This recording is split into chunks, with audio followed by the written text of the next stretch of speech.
Hello, I'm Sue Nelson, creator of the I Got the Job Success System. If you've been working on a job search for a really long time and you don't know what else you could possibly do, you're probably feeling discouraged and doubting yourself and your abilities and distrustful of the world you're living in. You may feel confused because you used to be able to get a job. Why can't you get one now? You may even have stopped looking, feeling like you're up against very powerful forces that just won't let you in. Let me tell you something I observed over the years in my career coaching practice with over 3,800 clients.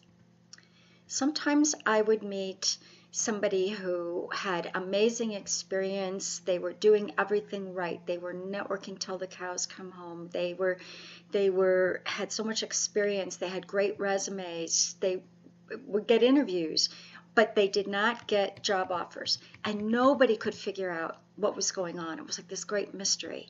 And then something would happen in their families. Mom would get sick, or dad would pass away, or something. And then the amazing thing would happen. A job would come to them. I'm not kidding you. In one case, it was as quick as a week. At first, it was such a random occurrence, I didn't even spot the pattern right away. But over time, it became clear. Some long-term job seekers were getting jobs after major family events. So my question was, how could the rest of us get job offers without mom getting sick or dad passing away? Or what if our parents already were passed away? Then what? So I've been on this path of discovery for a very long time, deepening and codifying this research along the way, and this is what I'm seeing. Some of us have been following rules that prevent us from seeing ourselves and others accurately, and also from acting on our own best interests. We have messages in us that we've lived with our whole lives, often not even knowing they were there, yet acting like they were very important for us to live up to.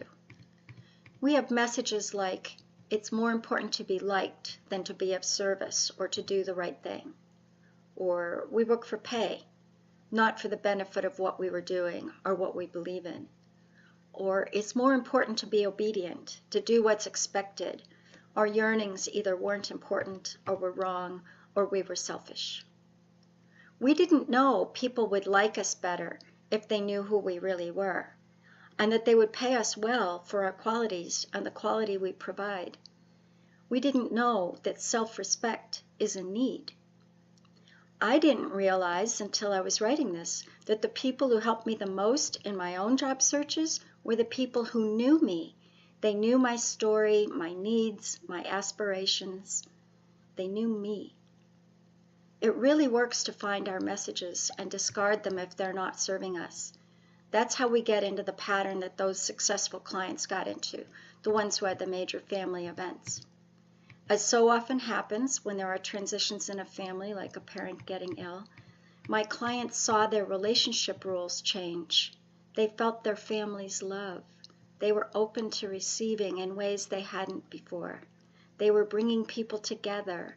They became less suspicious, less focused on faults. They expected less arguments, and they felt relieved. There's a very real reason we need to do this work to end our job searches with good job offers. To extend an offer, you already know this, an employer needs to think a candidate will fit. And fit, as you also know, is a combination of skills and experience and industry knowledge, and that sense of being known, liked, and trusted. Sometimes a person can be liked and even trusted, but they're not really known, and so they don't fit. For those of us who are unconscious about our interfering messages, there are ways in which we shoot ourselves in the foot. For instance, have you found yourself applying for less than desirable jobs online rather than asking for new networking contacts? Or when you've met with a new contact, did you find out more about them and didn't really share anything about yourself? Or did you go the other way and ask them for help and tell them all about your strengths and accomplishments, but not find out about their needs and interests? How many people offered you suggestions that felt demeaning to you? Did you help them with really understandable words what you were looking for?